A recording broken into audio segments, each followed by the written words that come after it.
बिस्मिल्लाहिर्रहमानिर्रहीम। अस्सलाम वालेकुम। आज 16 जून है और दिन है जुमेरात का। बात तो करनी थी इस्लामाबाद हाई कोर्ट के हवाले से, लेकिन वो आपको पता है कि मैं उस प्रोसीडिंग सारी लिखता हूँ, दोबारा लिख के और फिर तफसील के साथ आपके साथ शेयर करता हूँ। और जो आज वाक़या हुआ कोर्ट में, उस पर मैं ईसा नकवी साहब के साथ भी बात कर चुका हूँ और असदुल्ला खान साहब के साथ भी बात कर चुका हूँ, और दोनों वीडियोज़ मैंने कम्युनिटी पेज के ऊपर शेयर कर दी हैं। जो आज मरीम नवाज़ साहिबा ने वकील के ज़रिए जो मेरी शिकायत लगाई जजेज़ को, जो मैंने ट्वीट किया था कि मरीम नवाज़ साहिबा कुछ वज़ाइफ पढ़कर और जजेज़ को के ऊपर फूंक मार रही हैं। लेकिन बात करते हैं कराची के हवाले से। ये बहुत ही ज़्यादा अफसोसनाक सूरत हाल है और ये नज़र आ रहा था कि कराची में नामालूम अफराद का दौर वापस आ चुका है। कराची में बोरी बंद लाशें दोबारा जो है वो दौर शुरू होने लगा है। कराची में जो है वो भत्ताखोरी दोबारा शुरू होने लगी है। कराची में कत्ल गारत गरी शुरू होने लगी है। ज़बरदस्ती दुकानें बंद करने का सिलसिला शुरू हो जाएगा। ये चीज़ें पहले नज़र आ रही थी। उसकी वजह यह है कि जब भी हमारे मुल्क के जो मुक़्तदर हल्के हैं वो MKM से जब भी कोई फेवर लेते हैं तो फिर MKM को साथ ही ये अपॉर्चुनिटी भी दी जाती है कि फिर MKM अपना असल दिखाए, जो MKM का असल है।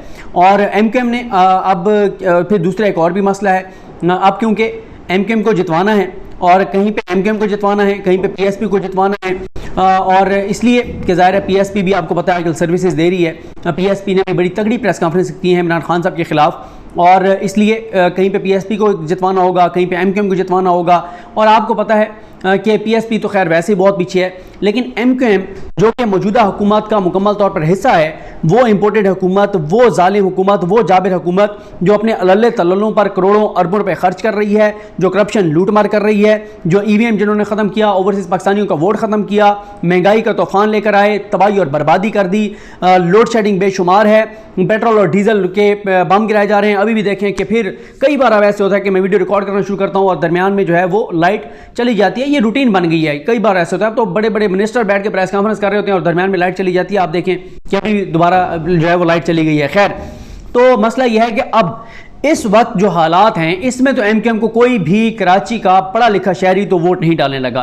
कराची को मैं बहुत डिस्कस करता होता हूँ और मैं हमेशा ये कहता हूँ कि जो कराची है, कराची वाले पढ़े लिखे लोग हैं, कराची वाले जो है वो अवेयरनेस रखते हैं। उन्हें पता है कि ये जो मौजूदा इंपोर्टेड हुकूमत तबाही और बर्बादी ला रही है, इसमें MKM पूरी तरह शरीक है। वो MKM जो 1 रुपये 2 रुपये किसी चीज़ की कीमत बढ़ती थी तो फ़ौरन ब्लैकमेलिंग करने लग जाती थी, इमरान खान को तड़पने और फड़कने लग जाती थी, पेट में मरोड़ उठने लग जाते थे कि ओहो महंगाई कर दी और अवाम हमारे खिलाफ हो जाएगी, और अपोजिशन का किरदार भी अदा करते थे, हुकूमत छोड़ने की धमकियां भी देते थे। ये अलग बात है कि फिर जाती मफाद लेकर बैठे रहते थे, लेकिन कम अज़ कम तड़पते फड़कते ज़रूर थे, ड्रामे ज़रूर करते थे, अदाकारी ज़रूर करते थे। जब से शहबाज शरीफ वज़ीर आज़म बने हैं 84 रुपये पेट्रोल बढ़ा दिया गया है, 115 रुपये डीजल बढ़ा दिया गया है, कराची की लोड शेडिंग 15 घंटे हो गई है, कराची में तबाही और बर्बादी आ गई है। 21 नुकाती जो मुआहिदा था इनका पीपल्स पार्टी के साथ, एक चीज़ पूरी नहीं हुई, लेकिन उसके बावजूद MKM आराम से बैठी है, क्योंकि MKM को यही कहा गया है कि अब आपकी लगाम हम शहबाज शरीफ के हाथ में पकड़ा रहे हैं, खबरदार आपने चूंचना की, और वो चूंचना नहीं कर रहे। और फिर आप देखें कि आज जो कराची में NA 240 में जो कुछ हुआ, पहले मैं NA 240 का आपको बता देता हूं कि NA 240 का जो पिछला रिजल्ट था वो क्या था। इकबाल मोहम्मद अली खान साहब जो फौत हो गए, जिनकी वजह से ये सीट खाली हुई MKM के, उन्होंने 61,000 वोट लिए थे। और दूसरे नंबर पर TLP के तहरीक लब्बैक के मोहम्मद आसिफ थे, जिन्होंने 30,000 वोट लिए थे। तीसरे नंबर पर तहरीक इंसाफ के फरूख मंजूर थे, उन्होंने 29,941 वोट लिए थे, और इन्होंने 30,500 वोट लिए थे आसिफ साहब ने, जो PSP के हैं।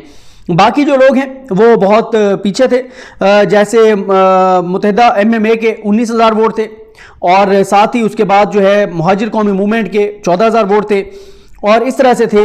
तो पीपल्स पार्टी के देख लेते हैं, पीपल्स पार्टी के थे 7500 वोट। तो ये वहाँ पर सूरत हाल थी, ये वहाँ पर हालात थे।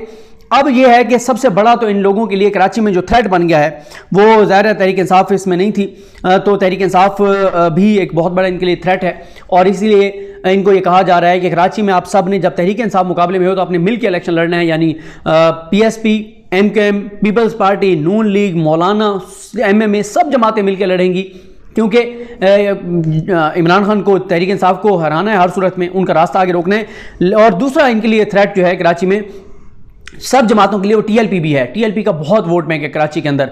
तो टीएलपी के जो साद रिजवी हैं उनके ऊपर कातलाना हमला किया गया, और एक जो अब ये नहीं पता वो कारकुन किस जमात के हैं जो शहीद हुए, किसी भी जमात के हों, वो शहीद ही मैं उन्हें कहूँगा, किसी भी जमात के हों। और फिर फायरिंग हुई, फिर दुकानें बंद करवा दी गई, बड़े खौफनाक मनाजिर आप देखें।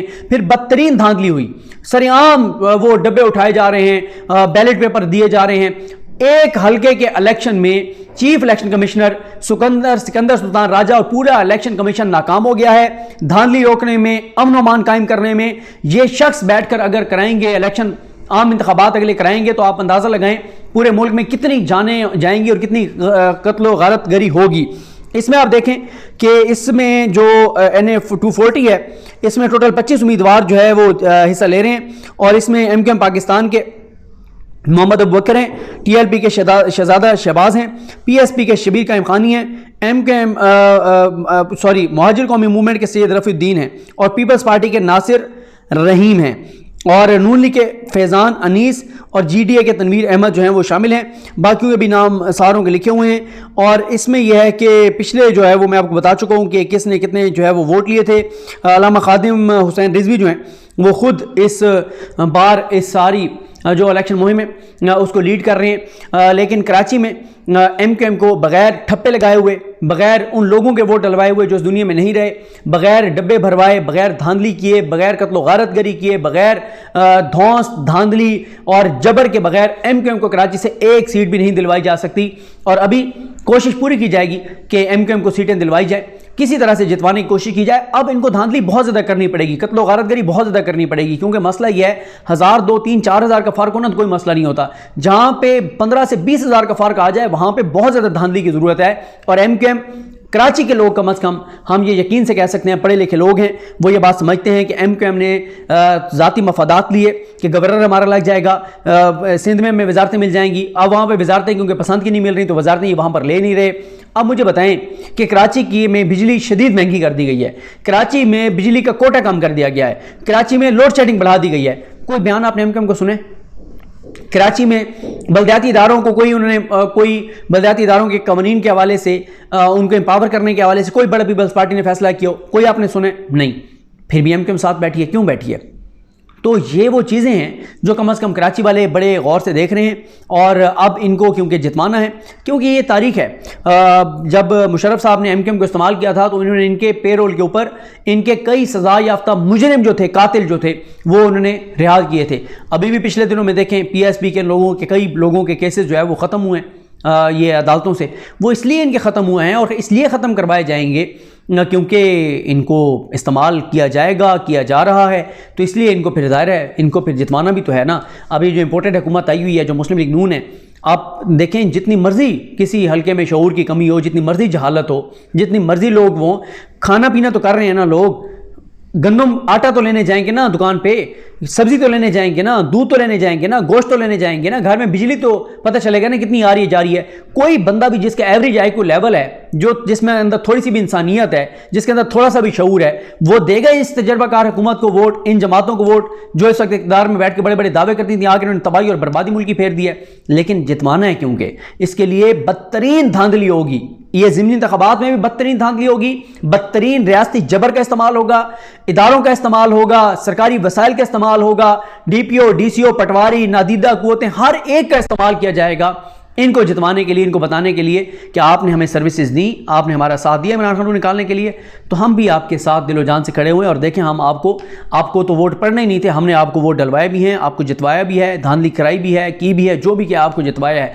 तो लेकिन कराची के हवाले से ये अफसोसनाक बात है, जिस तरह दुकानें बंद हुई, जैसे नामालूम अफराद सामने आए, जैसे धमकियाँ, जैसे कत्लो गारत गरी, जैसे फायरिंग, हमले, तशद्दुद, जबर, जुल्म, किस तरफ हम लेके जा रहे हैं 2-2.5 करोड़ के शहर को, किस बात की हम सज़ा दे रहे हैं कि एक हमारा ज़ाती मफाद किसी जमात के साथ है तो उसके बाद उसको खुली छुट्टी दे दी जाए कराची के अंदर। तो ये बड़ी एक अफसोसनाक सूरत हाल है। अल्लाह ताला पाकिस्तान पर रहम करे, पाकिस्तान के बड़े शहरों पर, पाकिस्तान के हर शहर पर, हर शहरी पर अपना रहम करे। लेकिन चीज़ें अभी तक तो मायूस कुन हैं और तबाही और बर्बादी और मायूसी की तरफ जाती हुई नज़र आ रही हैं। बहरहाल देखते हैं आगे मामला किस तरफ जाते हैं। तो जो असल मुकाबला है वो MKM और TLP का है, बाकी तो कोई है ही नहीं इसमें खेल में। तो रिज़ल्ट जब आएगा तो देखेंगे चीज़ें किस तरफ जाती हैं। मुझे अपनी दुआ में याद रखें। अल्लाह हम सबका हामी नासरो। अल्लाह हाफ़िज़।